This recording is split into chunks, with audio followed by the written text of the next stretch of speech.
এর একের অঙ্কটা কি বলেছে, কোনো মূলধন 10 বছরে দ্বিগুণ হলে বার্ষিক সরল সুদের হার কত হবে? অপশন দিয়েছি এ বি সি ডি। তাহলে আমরা মূলধনটা মনে করে নেব। মনে করি মূলধন সমান x টাকা। মনে করি একের দাগের একের অঙ্ক। মনে করি মূলধন সমান x টাকা। সময় আমাদের কত বলেছে? সময় বলে দিয়েছে কত বছর? 10 বছর। কি বলছে? 10 বছরে দ্বিগুণ হবে। দ্বিগুণ হবে মানে কি? x টাকা রাখলে আমার হয়ে যাবে সেটা 2x টাকা। তাহলে সুদে আসলে বেরোচ্ছে আমার কত? সুদে আসলে সমান কত হবে? 2x টাকা। 2x টাকা। তাহলে সুদ সমান কত হবে? সুদ সমান হবে 2x মাইনাস x। এটা তো আমাদের সুদে আসলে, তার থেকে আসল মানে মূলধনটা বাদ দিয়ে দেবো, তাহলেই আমাদের সুদ কত পেয়েছি সেটা বেরিয়ে যাবে, 2x টাকা।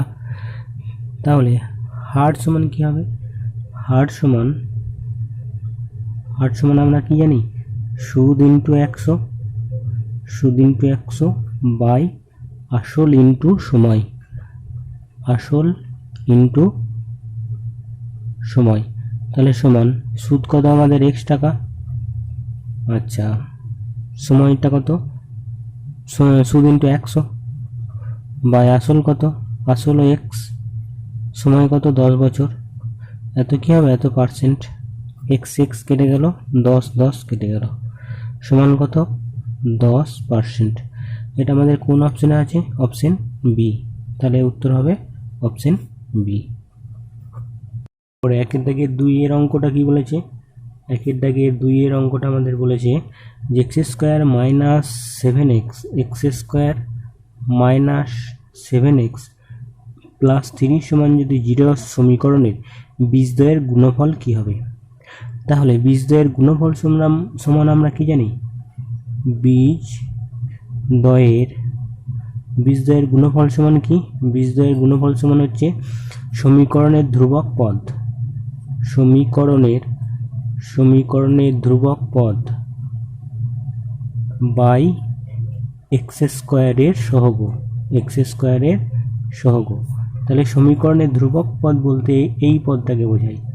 তাহলে কত? ওটা আছে +3 বাই এক্স স্কোয়ারের সহগ মানে এক্স স্কোয়ারের আগে কিছু নেই মানে কি আছে? 1 আছে। তাহলে সমান কত হবে? 3। এটা কোন অপশনে আছে? অপশন সি হচ্ছে আমাদের উত্তর। অপশন সি হচ্ছে আমাদের উত্তর। অঙ্ক কি বলেছে? যে কেন্দ্রীয় বৃত্তের A B O C D জ্যা দুটির দৈর্ঘ্য সমান, কোণ এ ও বি 60 ডিগ্রি হলে কোণ সি ও ডি এর মান হবে। যদি জ্যা দুটির দৈর্ঘ্য সমান হয় তাহলে সেই জ্যা দুটির যে সম্মুখ কোণ উৎপন্ন করে কেন্দ্রে তাদের মানগুলোও সমান হবে। তাহলে দেখো এখানে ছবিতে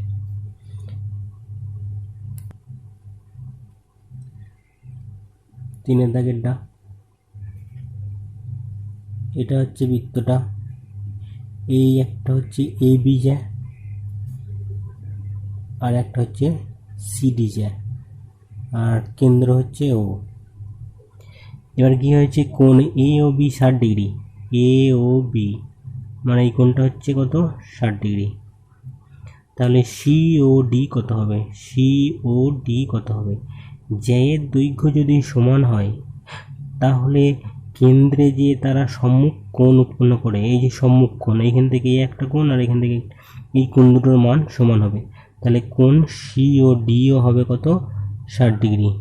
এটা কোন অপশনে আছে? অপশন 4 দাগের অঙ্ক বলেছে দুটো লম্ব বৃত্তাকার শঙ্কুর আয়তনের অনুপাত 1:4 এবং তাদের ভূমিতলের ব্যাসার্ধের দৈর্ঘ্যের অনুপাত 4:5 হলে তাদের উচ্চতার অনুপাত কি হবে? তাহলে লিখি প্রথমটির ব্যাসার্ধ প্রথমটির ব্যাসার্ধ ইস্টু দ্বিতীয়টির ব্যাসার্ধ সমান কত? সমান বলে দিয়েছে আমাদের 4:5। এবার সাধারণ অনুপাত আর দিয়ে গুণ করে দিই। সাধারণ অনুপাত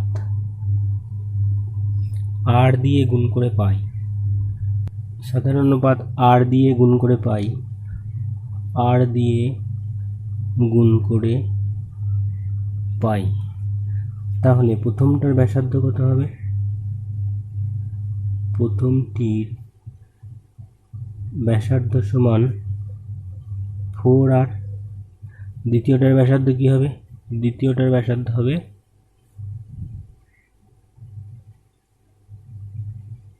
অতএব দ্বিতীয়টির ব্যাসার্ধ সমান 5r। এবার আয়তন বার করব। অতএব প্রথমটার উচ্চতাটা মনে করি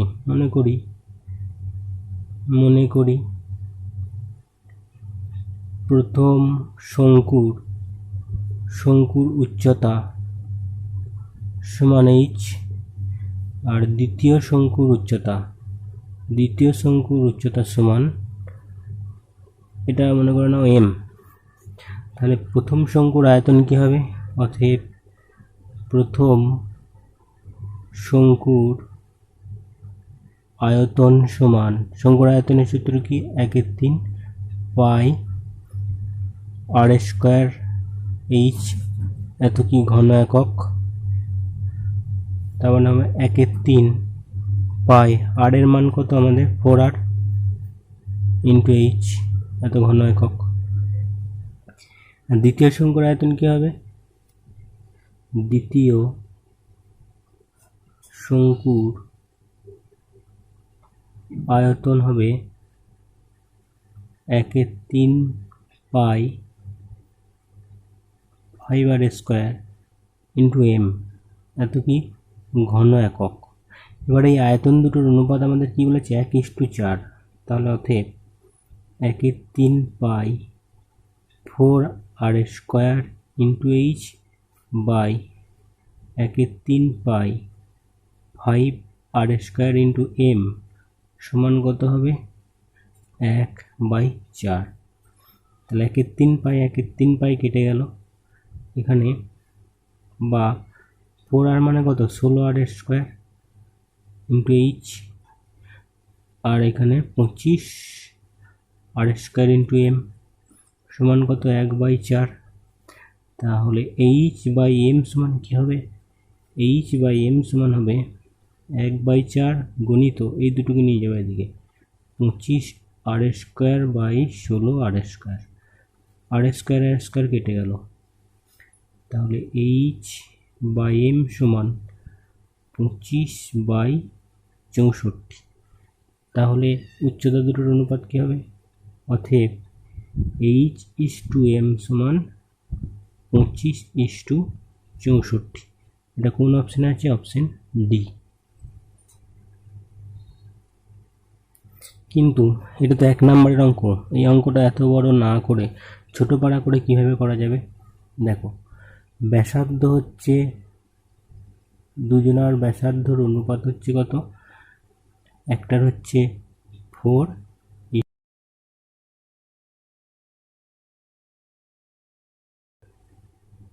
এদের ব্যাসার্ধ দুটো বর্গ করে দেবে। এই ব্যাসার্ধটার বর্গ করে দিলাম, এটারও বর্গ করে দিলাম, কত হলো? 16:।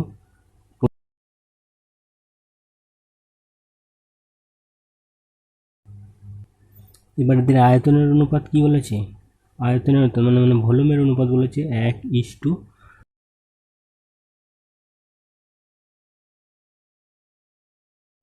এটার সঙ্গে এটা গুণ হয়ে যাবে 25, আর এটার সঙ্গে এটা গুণ 16×4 64, কত হবে? 25:। 5-এর দাগের অঙ্ক কি বলেছে? 5-এর দাগের অঙ্ক বলেছে যদি sign theta minus cos theta সমান 0, থিটার মান 0 থেকে বড় আর 90 ডিগ্রি থেকে ছোট হয়, এবং sec theta plus cosec theta সমান এক্স হয়, তাহলে এক্স এর মান কত হবে? তাহলে আমরা করব sign theta minus cos theta সমান কত? 0। তাহলে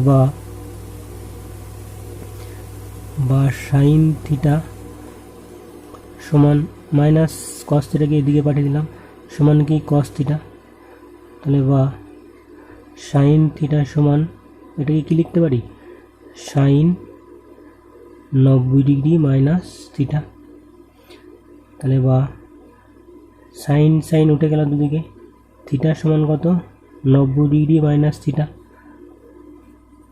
বা থিটা প্লাস এই থিটাটা এদিকে এলো, থিটা সমান কত? 90 degree. Theta plus theta 90 degree হলো। তাহলে বা 2 থিটা সমান কত? 90 ডিগ্রি। তাহলে বা থিটা সমান কত? 90 ডিগ্রি বাই 2 সমান কত? 45 ডিগ্রি। এবার আমাদের কার মান বার করতে বলেছে? সেক থিটা প্লাস কোসেক থিটার মানটা বার করতে বলেছে। তাহলে অতএব sec theta plus cosec theta সমান কি বলেছে? এক্স। তাহলে বা সেক থিটার মান কত? 45 ডিগ্রি। তাহলে সেক 45 ডিগ্রি প্লাস কোসেক 45 ডিগ্রি সমান কি? এক্স। তাহলে সেক 45 ডিগ্রি মান কত? √2। কোসেক 45 ডিগ্রি মান হচ্ছে আমাদের √2 সমান কত? এক্স। তাহলে বা √2 আর √2 যোগ করলে কত হয়? 2√2 সমান এক্স। তাহলে এক্স এর মান কত বেরোলো আমাদের? 2√2। এটা কোন অপশন আছে? এক্স এর মান 2√2 অপশন আছে ডি। অঙ্ক কি বলেছে? 6 দাগের অঙ্ক বলেছে 1 3 2 8 10 8 3 2 8 8 এর সংখ্যাগুরু মান কত? তাহলে সংখ্যাগুরুর মান বার করতে গেলে আমরা এদেরকে ছোট থেকে বড় সাজিয়ে নেব, যেটা বেশি আছে সেটাই হবে সংখ্যাগুরু মান। তাহলে 1 আছে কবার? একবার। 1 আছে একবার। 2 আছে দুবার। 3 আছে কবার? 3ও আছে দুবার। 8 আছে কবার? 8 আছে 4 বার। একবার, দুবার, 3 বার, 4 বার। 8 4 বার আছে, আর 10 আছে একবার। তাহলে অতএব সংখ্যাগুরু মান সমান, অতএব সংখ্যাগুরু মান সমান, সংখ্যাগুরু মান সমান কি বেশি আছে? 8। তাহলে অপশন সি হবে উত্তর। দাগে কি বলেছে? শূন্যস্থান পূরণ করো। একের অঙ্কটা বলেছে আনিসুর 500 টাকা 9 মাসের জন্য এবং ডেভিড 600 টাকা 5 মাসের জন্য একটা যৌথ ব্যবসায় নিয়োজিত করে। তাদের লভ্যাংশের অনুপাত কত হবে? তাহলে আনিসুর 500 টাকা দিয়েছে 9 মাসের জন্য, আর ডেভিড 600 টাকা দিয়েছে 5 মাসের জন্য। তাহলে আনিসুরের লভ্যাংশ সমান, আনিসুরের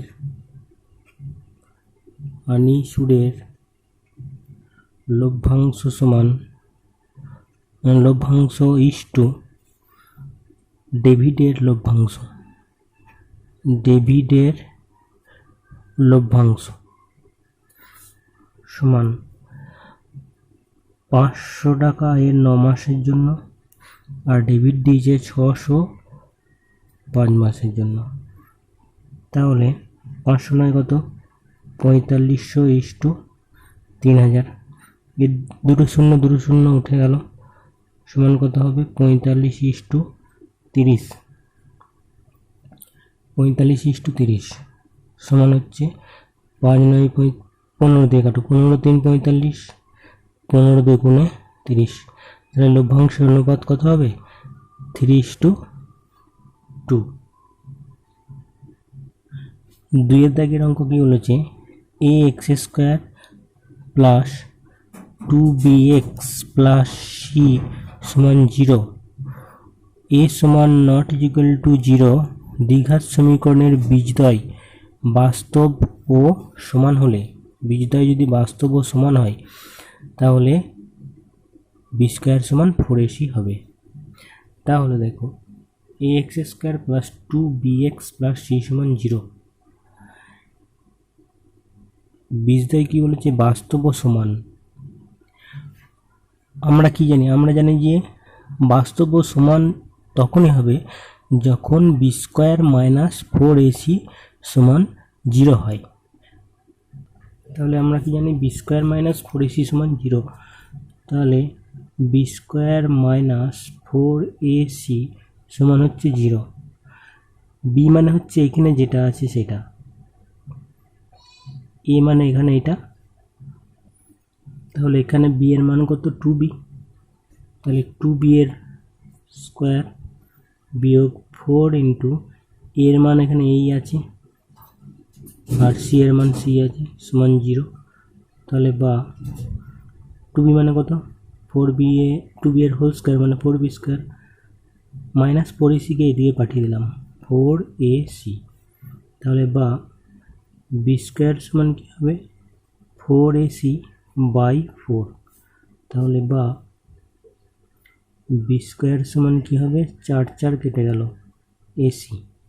তার মানে বি স্কোয়ার সমান এসি হলে তবেই এই যে সমীকরণটা বলেছে এই সমীকরণটার বীজদ্বয় বাস্তব আর সমান হবে। এই অঙ্কটার সঙ্গে আমরা আরও কয়েকটা নিয়ম মনে রাখতে পারি। যেমন দেখো এখানে এটা সমীকরণ ax square plus bx plus c সমান 0, a সমান নট ইকুয়াল টু 0। 1 নম্বর নিয়মটা কি? বাস্তব আর সমান হবে। বাস্তব আর সমান হবে। বাস্তব বীজদ্বয় বাস্তব লিখি বীজ দুটি 1 নাম্বার হচ্ছে বাস্তব ও সমান হবে। কখন? বাস্তব আর সমান হবে তখনই যদি বি স্কোয়ার মাইনাস 4ac এর মান 0 হয়। 2 নম্বর নিয়ম কি আছে? 2 নম্বর নিয়ম হচ্ছে বাস্তব ও অসমান হবে। কখন? বাস্তব আর অসমান তখনই হবে যদি বি স্কোয়ার মাইনাস 4ac এর মান কি হয়? বড় হয় 0 থেকে। 3 নম্বর নিয়ম কি লিখতে পারি? 3 নম্বর নিয়ম লিখতে পারি কোনো বাস্তব বীজ পাওয়া যাবে না। কোনো বাস্তব বীজ পাওয়া যাবে না। কখন পাওয়া যাবে না? কখন? যখন বি স্কোয়ার মাইনাস 4ac এর মানটা 0 থেকে ছোট হবে। 4 নম্বর নিয়ম কি বলতে পারি? পরস্পরের বীজদ্বয় পরস্পরের অনন্যক হবে। পরস্পরের অনন্যক হবে। কখন অনন্যক হবে? যদি সি সমান এ হয়। 5 নম্বর নিয়ম কি লিখতে পারি? পরস্পরের অনন্যক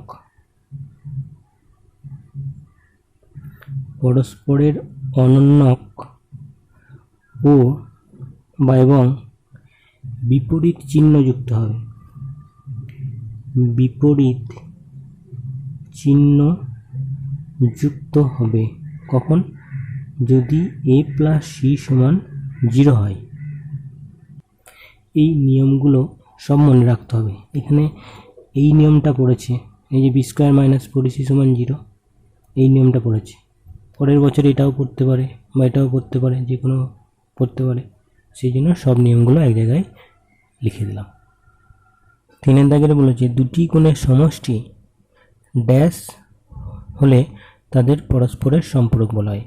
দেখো যদি দুটো কোণের সমষ্টি 180 ডিগ্রি হয় তাদেরকে বলা হয় পরস্পরের সম্পূরক।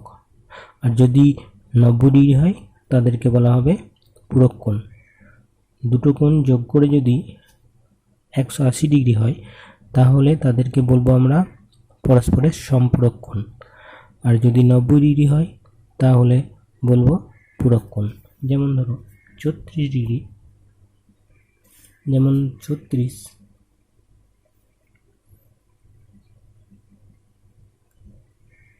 আর 54 ডিগ্রি, এই দুটো যোগ করে দেখো 90 ডিগ্রি হচ্ছে। তাহলে এই দুটোকে কী বলবো? এই দুটো হচ্ছে পূরক কোণ। আর 120 ডিগ্রি আর 60 ডিগ্রি, এই দুটো যোগ করে কত হচ্ছে? 180 ডিগ্রি। তাহলে এই দুটোকে বলবো সম্পূরক কোণ। 4 দাগের অঙ্ক বলেছে sin 3 থিটা এর সর্বোচ্চ মান কত হবে? তাহলে sin 3 থিটা এর সর্বোচ্চ মান হবে 1। sin 3 থিটা সমান এর সর্বোচ্চ মান হচ্ছে 1 আর সর্বনিম্ন মান হবে -1। আমরা এটা জানি যে sin n theta 1, sin n theta n এর জায়গায় কোনো কিছু হতে পারে, 5 হতে পারে, 2 হতে পারে। তাহলে sin n থিটার মান হবে তোমার 1, সর্বোচ্চ মান হবে 1 আর সর্বনিম্ন মান হচ্ছে -1, সর্বনিম্ন -1। এটাকে আমরা দেখো, এটা ক্লাস 11-এর অঙ্ক।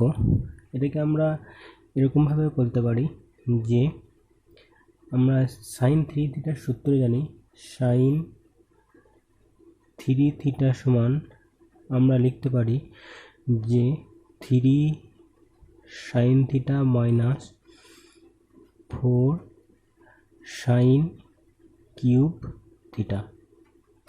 এবার থিটার মান ধরো যে কোনো একটা ধরে নাও। থিটার মান ধরো আমি ধরলাম 30 ডিগ্রি।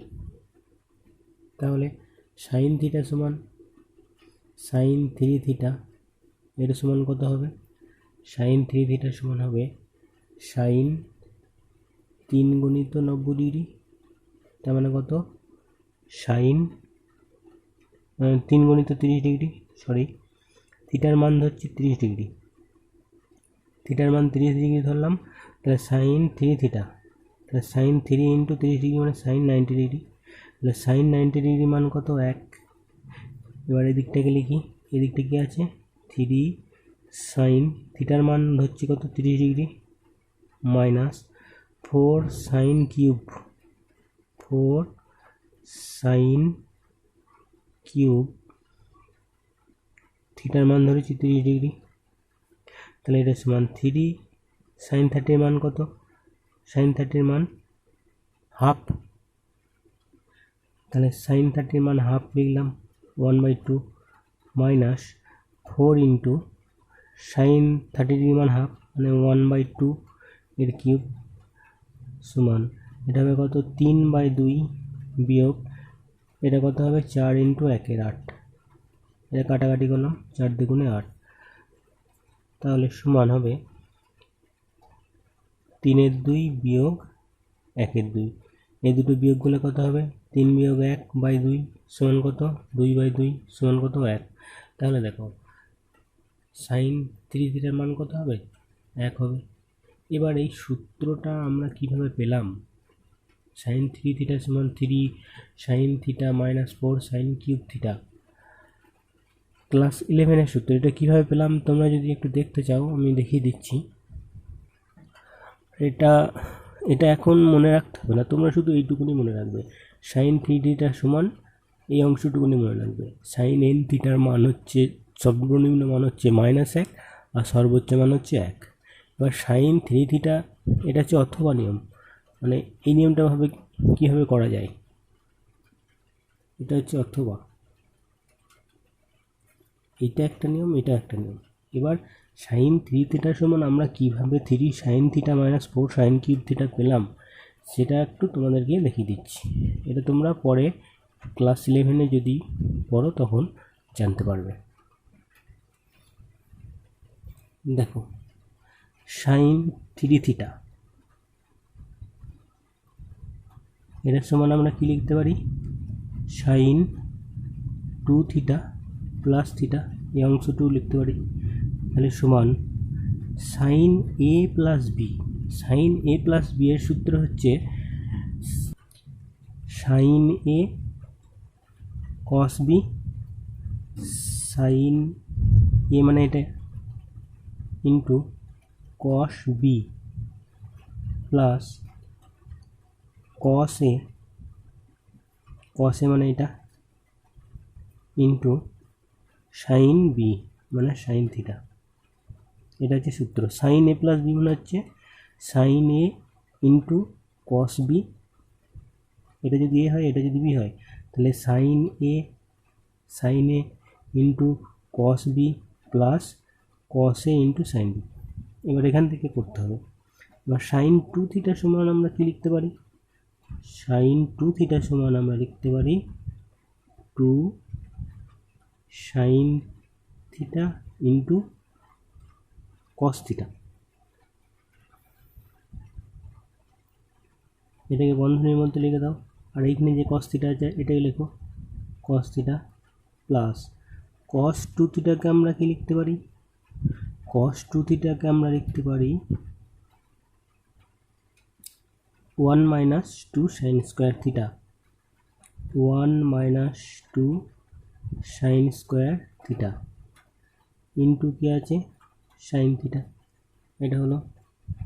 এবার সমান, এবার কস থিটা দিয়ে গুণটা করে দেবো, 2 সাইন থিটা গুণটা হচ্ছে তাহলে ইন্টু কী হবে কস স্কোয়ার থিটা প্লাস এটার গুণটা করব কী হবে sign theta minus 2 sine cube theta.